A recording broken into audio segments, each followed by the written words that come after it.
பாபா ஓர் கருணாலயம், பாதம்தான் கமலாலயம்.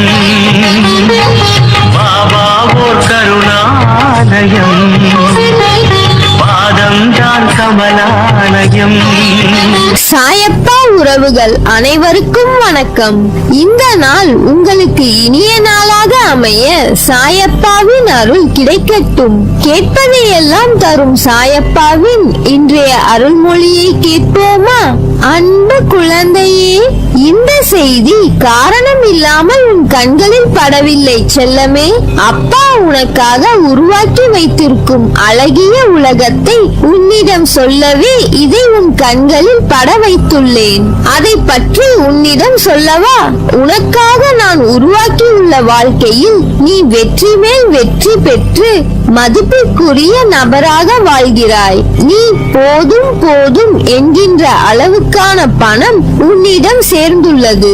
நீ ஆசைப்படும் உறவு உன்னிடம் பாசமாகவும் நீயும் உன் குடும்பமும் சந்தோஷமாக நோய் நொடி இல்லாமல் மிகவும் மகிழ்ச்சியாக வாழ்கிறீர்கள்.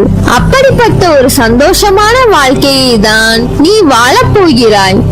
அதை விரைவில் பெற தினமும் காலை எழுந்ததும் இரவு தூங்குவதற்கு முன்னும் நான் கூறியது போல் வாழப்போகும் வாழ்க்கையை கற்பனை செய்து பார். உன் கோரிக்கையை நானும் இந்த பிரபஞ்சமும் நிறைவேற்றி தருவோம்.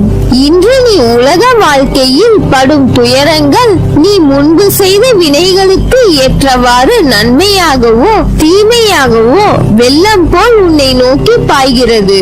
நீ விரும்பிய வாழ்க்கையை அடையும் வரை எது நேர்கிறதோ அதை பொறுத்து கொண்டு எதிர்த்து சமாளித்து நிற்க கற்றுக்கொள்.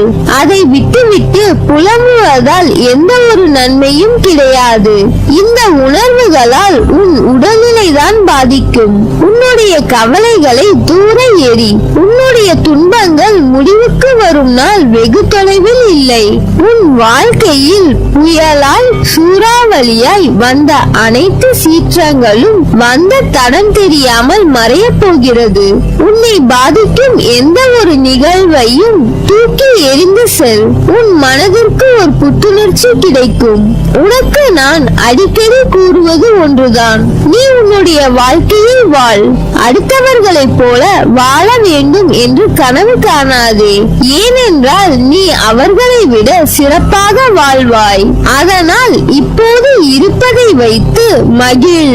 உலகில் எல்லோருக்கும் செல்வம், பதவி, அதிகாரம் எல்லாம் கிடைத்து விடாது.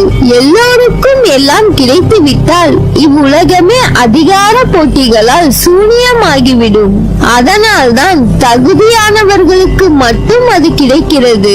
அந்த தகுதி உனக்கு இருக்கிறது என் செல்லமே. என் வாழ்க்கை மகிழ்ச்சியான பாதையில் தான் செல்கிறது என்று உனக்குள் சொல்லிக்கொள்.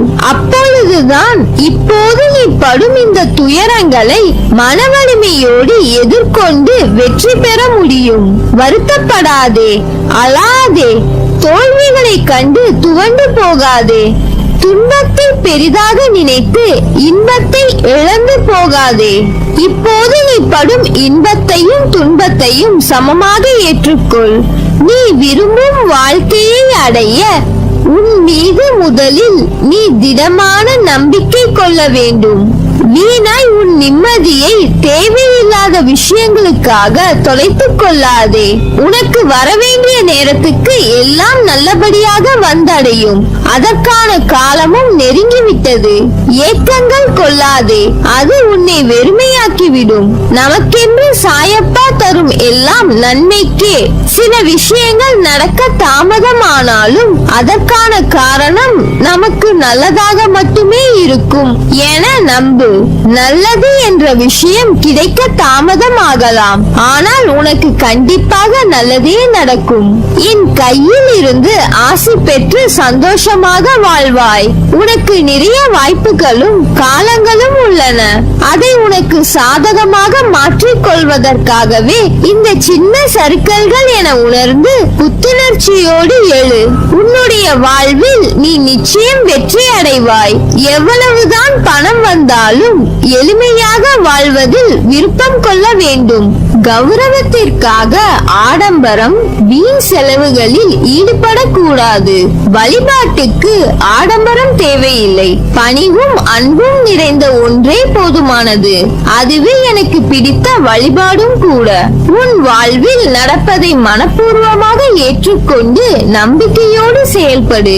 உலக விஷயங்களில் விருப்பம் இருக்கும் வரை உனக்கு பிறவி சங்கிலி தொடர்ந்து கொண்டே இருக்கும். சுகமும் துக்கமும் வெளியுலகில் இருப்பதாக எண்ணுகிறாய். அது உன் மனதில் இருக்கிறது. அறுசுவை உணவாக இருந்தாலும் பழைய கூழாக இருந்தாலும் இரண்டுமே பசியைத்தான் போக்கும். இன்பமாக தெரியும் ஒன்றே ஒரு நாள் துன்பமாக மாறலாம்.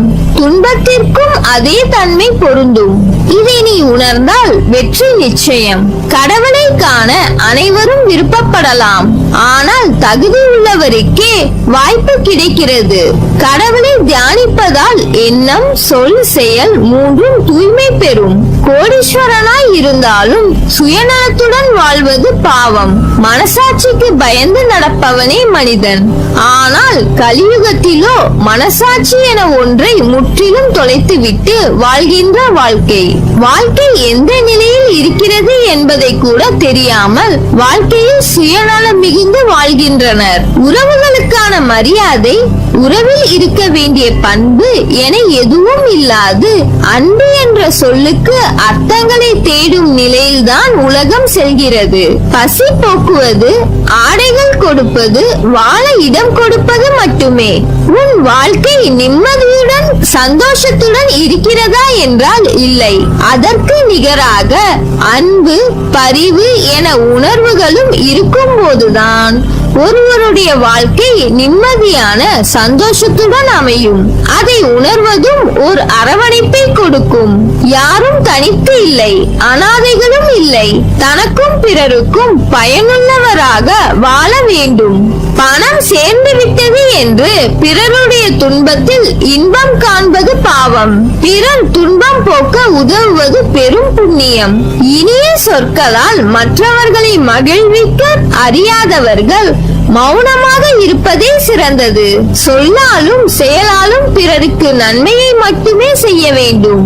இவைகளை பின்பற்று. நீ எடுக்கும் எல்லா முயற்சிகளிலும் உனக்கு வெற்றி நிச்சயம். என் வார்த்தைகள் மீது நம்பிக்கை வைத்து செயல்படு. உனக்கு என்றும் என்றென்றும் நல்லதே நடக்கும். நீ என் பரிபூர்ண அருளும் ஆசீர்வாதமும் அன்பும் பெற்ற என் செல்ல பிள்ளை.